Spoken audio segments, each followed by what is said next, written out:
Okay, guys, let's start with the main topic now.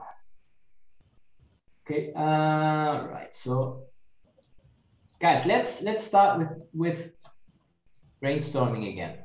I would like to ask you, what do you know about Devops? And what does it have to do with Scrum? Do you have any idea? So maybe we can start a discussion. What do you think? So relationship between Scrum and DevOps, is it something different? What do you think? Let's have a look. First of all, what is the problem that Scrum is actually trying to solve? Right. So when you look at the origins of Scrum, you will see it started in the 60s. There was this software crisis. And so after a while in the 70s and the 80s, when software became more and more important, people observed that delivering software was getting harder and harder, right? So software engineering was kind of failing. I'm going to write a little bit here. I like to draw, right? Makes it easier to explain things. So we had the software engineering was failing. So what is the problem? What is the problem? Scrum, well, let's call it Agile. Any ideas? What is it that we're trying to solve? Is it just because it's cool? What do you think? So basic problem that we were trying to solve was, first of all, we had quality problems, right? The quality of the software being delivered was going down, right? That was really an issue, right? And another problem, so it took so long to actually deliver a project, a product, right? So we had problem with time to market. It took so long, and whenever people actually delivered the product, it was probably not even needed anymore. It was totally outdated already, right? So if you look at Scrum, then Scrum and the Agile and agility, what it proposes, I like to the metaphor of an iceberg, right? So what is an iceberg? An iceberg, so what we know is basically you have the part which is above water, we have the part which is underwater, right? And Scrum and the agility proposes two things. The first thing is what it's easier to understand. It's a framework, a mechanics, a way of working, a way of organizing work. And it's basically a mechanism that where you put ideas in a list, right? Called the famous product backlog, right? And then you have a self-managed team that is capable of delivering, turning these ideas into valuable products, and doing so incrementally, creating kind of a stream of value. This is what the framework does, right? And it is quite easy to learn. But this is like, let's say it's the easy part, but then you have the other part, which is more difficult. And this is when we talk about the culture and the values. Let me just quickly check here. Oh, okay, I see. Right, so we're talking about, thank you. So this is the feedback I was looking for. So let's have a look. So what agility also proposes is this thing called like a mindset change, a different way of working. So we had this, and before 2001, there was not even a name for that. And 2001, you know what happened? Anyone?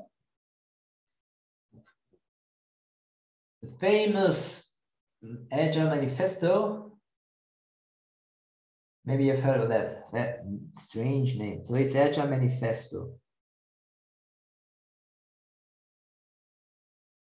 So anyway, it was kind of a conference where the thought leaders of the Agile movement, which didn't have a name at the time, they came together and they tried to understand what they were making differently. And what they understood is that they define values and principles where you basically translating this graphically is that you put people in the center of value creation, right? In the center of value creation. And so these people, they take ownership of their process, right? So people get the freedom to define the way they are working. I mean, this is, you know, I don't basically, to really simplify, I don't want that a manager tells me how I, as a programmer, should do my programs, because we are the profession in that area, right? So we need certain autonomy, right? We want to take back a little bit the craftsmanship, the art of our trade, right? Because imagine what happened is that there was, and this was kind of the rebellion of these guys, of these thought leaders. They want to move away from the waterfall process. Waterfall process is that someone defines a certain stage, a way of working, and working in stages, right?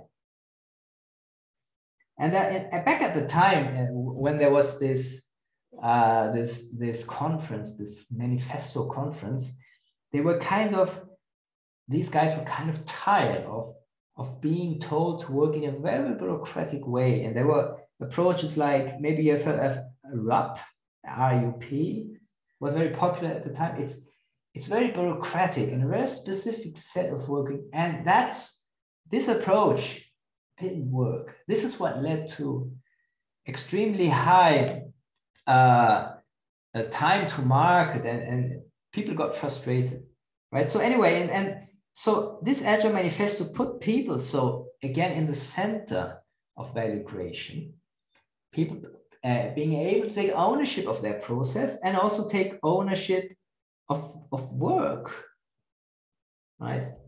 And that basically means that that you have it's the value of self-management with cross-functional teams.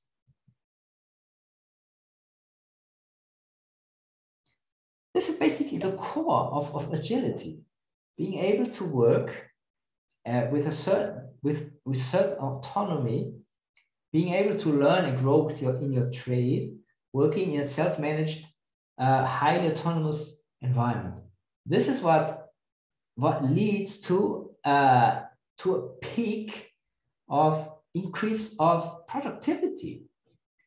The industry would not adopt this if it wasn't something good for them. It doesn't matter if you talk to managers and say, yeah, people like it and they are happy and they're hugging trees. Business doesn't care about that. The business cares about, well, higher productivity, higher effectivity, shorter time to market, improved return on investment. These are the things. And with Scrum, delivered that. Well, today we have a little problem that people don't know exactly how to. It became very popular. Some know how to do this and others don't. Everybody wants to do this, but it's not an easy thing, right? So don't underestimate this. You have this part here. It's the part which is under the waterline, and it's difficult to copy. It's difficult to copy culture. It's easy to copy a process, but to copy that culture is not the part. So how? Let's zoom out. So what is the secret of making this? Oh, let's see, we have a comment. Working software, exactly. So how does it work?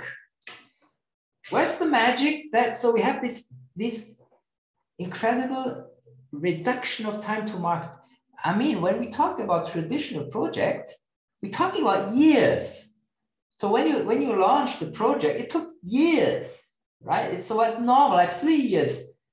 Nowadays, it's kind of unthinkable. Software project, you don't do that in years. You have to be much, much quicker. So the basic idea, and this is what is important to us developers. When you have in a waterfall, you're working in silos, right? You have certain like departments. And in each department, you have the professionals who are like grouped by function, right? It's a traditional way to organize a company, right? We have the programmers, we have the architects, we have the testers, and then we have operations, right? This is traditional. So let's say, for example, here we have architects, and here we have programmers, and here we have testers, and here we have operations, for example. So why? Because people thought they wanted to optimize by cost. So by grouping people together, so you have all the specialists together, and there's a way to optimize costs. But you don't optimize for collaboration then. You don't optimize for quick decision making. This is a way to optimize, and you need collaboration. You're forgetting collaboration, right? So 2 different things. Cooperation is different from collaboration. So, and now what is like the magical idea? I mean, it sounds today, if you're working in an agile environment, it looks like obvious, but people, and that's the following. So the revolutionary idea, and it sounds like a joke, you take just people from each department and just throw them together in one team. That's the magic of Scrum. So here you have an architect, you have a couple of programmers, you have testers, and you have ops guys. So you need, this is what is called cross-functionality, that you have in one team all the skills united. So these guys can collaborate together and deliver value quickly. That's the idea. But it's so simple. It sounds so simple, but it's not so easy. That's 2 different things. Okay, so this is what Scrum proposes, right? Working with self-managed cross-functional teams, and they work, you optimize for collaboration, right? You work with these guys in that, and you can use a framework like Scrum. Right, so, and how about DevOps? So what's the DevOps thing? And I put a link here for an interesting book. So this is the one that I really recommend. If you are interested in that topic, you can have a read. So let's have a look. Let's have a look at what DevOps now brings to the table. And let's make like kind of a separation here.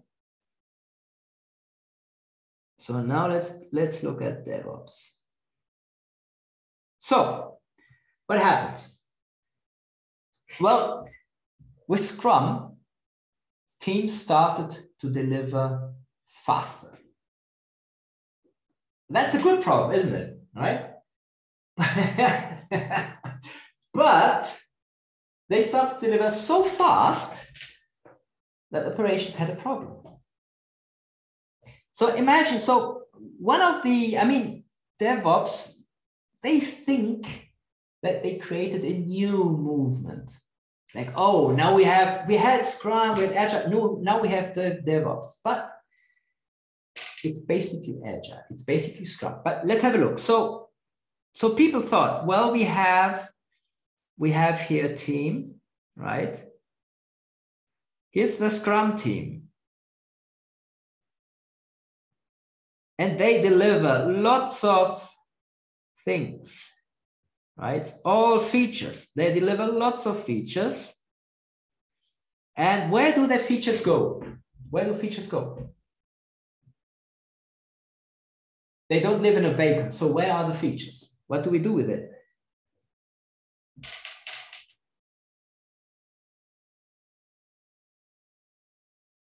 Come on, give me something. So imagine the developers, they deliver stuff. Where do they put it? Imagine that we are in a company and we are developers. So I'm delivering like a piece of software and say, here it is, but where does it go? Imagine I'm the development team and I say, here's the increment, have fun. What do we do with it? Yes, it goes into production. This is what we want, right? So that's exactly what happens. So we have the Scrum team, and here we have, let's call it the operations team, right? They have the nice servers, right? With the blinking stuff and all that. So here we have the operations. So now we have a challenge, because Scrum teams, they are all about change. This is that's their thing. They deliver things quickly, early, and continuously. They deliver stuff. So they are all about moving, changing, adapting, and all that. So that's what they want. And what does operations want? If you look, I mean, imagine you're in a company and you have the big servers and they're used by the clients. And then there come the pesky Scrum guys and say, here's another thing, and here's another thing, and here's another thing. So what's the conflict here? If you look at it from a perspective of organization as a client, for example, I'm using this Miro, right? I'm using Miro, and I want, what do I want?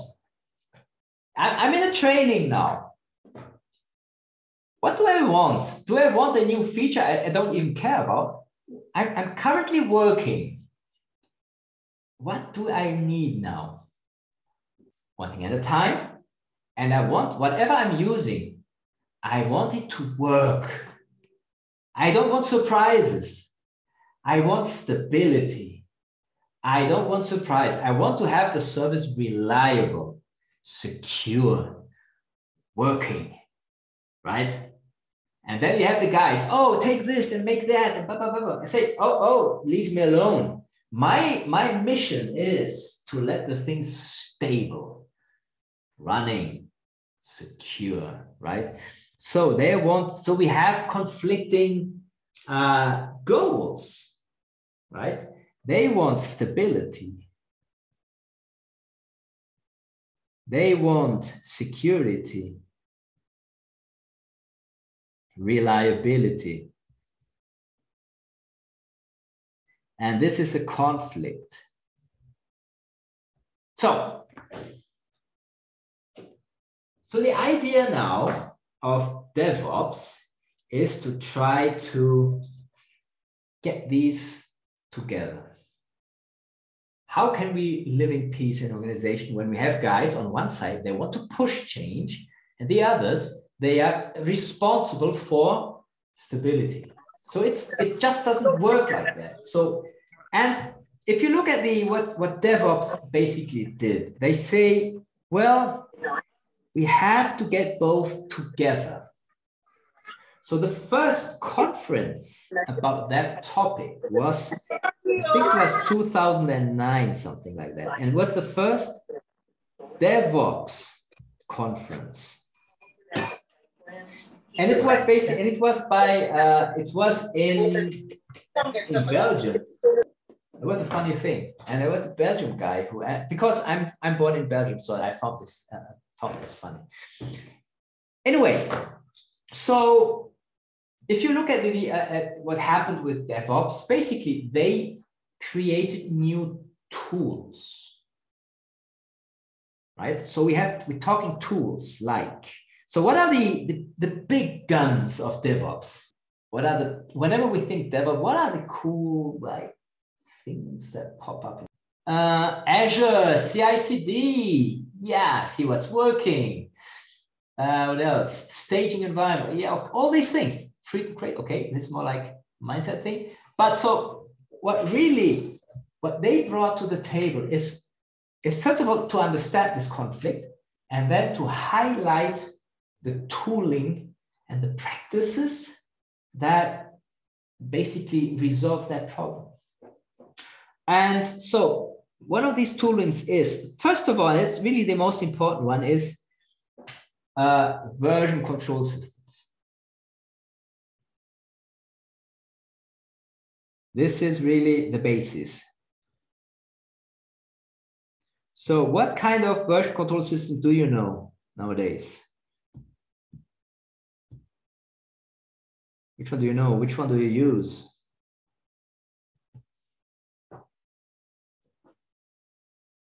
You know, they evolved. The most popular nowadays is probably Git, and then you have services like GitHub that allows you to host your repository and that. So that's really important, because if you're working, and now this is the basic idea. So when you're working in a team, right, and you're working on the same, let's say, piece of software. Let's say this is your software, right? And you're collaborating with 4 guys. So you can say, okay, let's split the pie in 4 parts. You say, okay, right? And each one says, okay, I'm going to work with this one. I'm going to work on that one. I'm on that one, and right. So when you start working, imagine the time is passing, right? And here's your deadline. Here is the end of the sprint. So imagine now at this certain point of time, let's say this is developer 1, 2, 3, and 4. Developer 2 is working on that piece, right?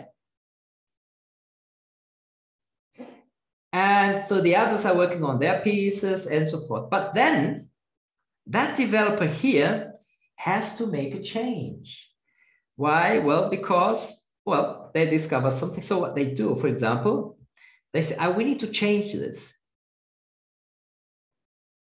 And they change the interface. They change how it's connected. And then working nicely.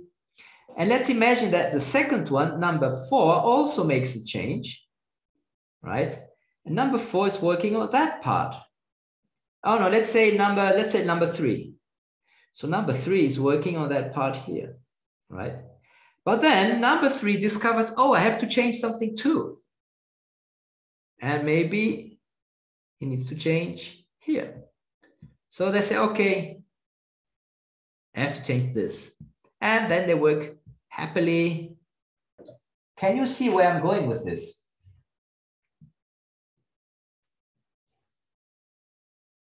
Imagine time goes on and everybody moves on.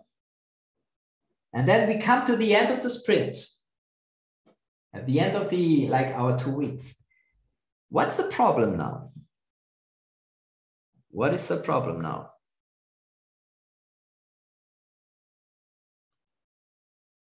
Any ideas? Oh, let me see the chat. You are not testing complete. Yes, that can happen. What else? It's even, I mean, when you talk about testing, you're already talking about stuff that you're already ahead. I'm still talking with something. Yeah, it might not compile. And why? Why might it not compile? The parts don't fit. They don't fit. Imagine we have this part here. right? And we have this part here.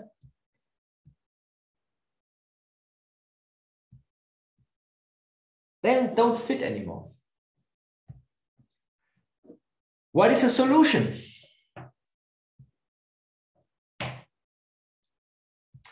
Version control and continuous integration. No. We're talking about a skill here. We talk about the practice. So the problem is that the change, these changes here, this is a change, and this is a change. The change is not communicated. The fellow developers, they don't know about the change. So we're talking about communicating the change as quickly as possible by checking it in as quickly as possible, so that whenever whenever this guy checks it in, there will be a conflict here. Oh no, let me change this. There will be a conflict, a merge conflict at this point, right? And here will be another conflict. The thing is, we want the conflict to be as quickly as possible. And that's a practice. And that's it's kind of a mindset thing. We don't want people to work alone. Oh, don't bother me with your changes. I want to work on my own. I want to be bothered. The problem is when you have this mindset, you're not collaborating. And so you're optimizing on an individual level and not on the team level. So we're talking about continuous integration as the activity that people communicate more actively. And you can communicate by code. So that's the idea of the practice of continuous integration. So whenever you change something, commit this to trunk. So we want to be working with as little branches as possible, right? Doing the code review as quickly as possible, right? So these are kind of things we have to discuss. And this is something that Devops made more popular. But it's not Devops who invented that. This is an XP, extreme programming practice. And this is one of the guys of the Agile Manifesto, right? So this is DevOps tool and practice number one. And then we have the next one. And this one is, the next one is basically test automation, if you want. Test automation. Test automation, and let's call it, and having a deployment pipeline.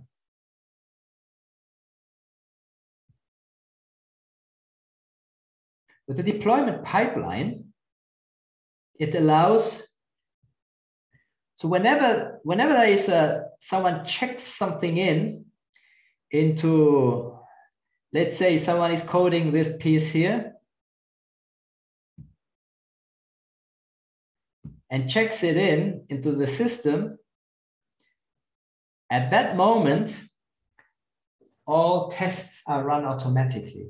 So at this point, we have tests are run automatically. And the idea is that you integrate your quality techniques and practices so that at the end, you can deploy automatically. This is like kind of the dream, right? This is the dream we are aiming for. The idea, if you look at this, so what is the solution that DevOps offers? The solution of DevOps is, just a second.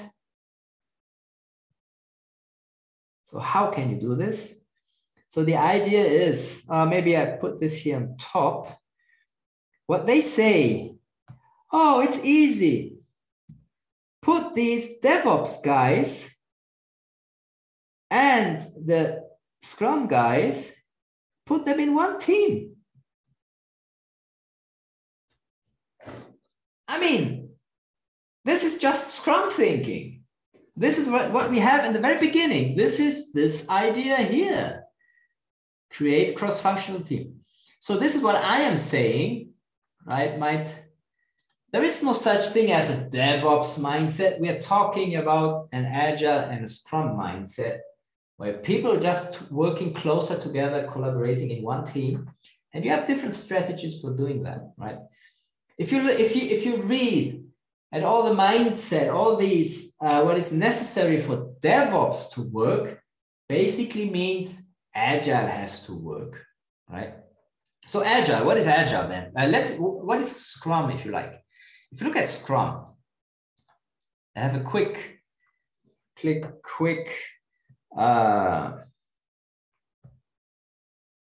let's have a quick summary. So how does Scrum basically work? The idea of Scrum is that you have a backlog, high-level plan of the things that are necessary, that's needed for the product. And so you're working in cycles, and you have a self-managed team. So what happens? So working in cycle means, well, in the very beginning, you have one of the guys, a product owner, says, guys, this here is the next most important thing to work on, to focus on. He said, oh, this here, okay. So in the beginning of each work cycle, well, the team plans the work for the cycle. That's it. And they take items from the backlog and put this into, well, the bucket of work. It's all the work for that specific cycle, right? It's the sprint backlog. This is the product backlog. So the team just plans. What can we do in one sprint? Oh, we can do this and that. And then they create a plan. They just create a specific plan of how we can do this. And then they start working. And every day they have this small meeting. You know what what's that meeting that happens every day, same time, same place, and it's 15 minutes. That's the daily Scrum. So in the new Scrum guide, it's called the daily Scrum, right? So they have this meeting, and where the developers, they just examine how is the progress towards the sprint goal. And they adapt whatever they have to do.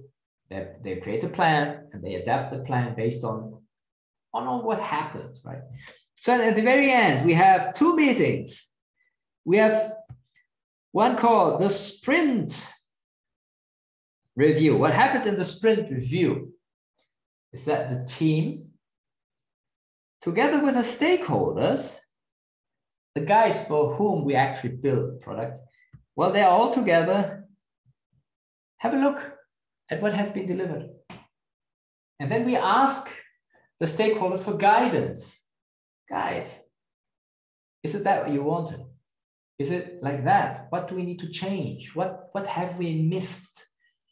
And based on the feedback, we adapt our plan, right? So, and then we have another meeting, which is the famous sprint retrospective, right? You know that? And the sprint retrospective, what happens? The team looks at itself. It's like looking in a mirror and try to understand how they can improve as a team. And that's it. That's all. Sounds too easy, right? And so, and the basic thing is, if you look at from DevOps, what do we want? We want that this product, whatever we deliver here, we want to put this into operations. So the magic is, well, put an operations guy here. Here he is. She is. It's a she in that case. So that's DevOps. So basically what I'm trying to say is that DevOps, or the practices that we need for working in environments like, with cloud environments, we need to put this into production. We need to be able to monitor what is happening with the product in production, right? Who knows more about this? Is it the Scrum team? Or is it operations? How does operations know about the scaling needs or the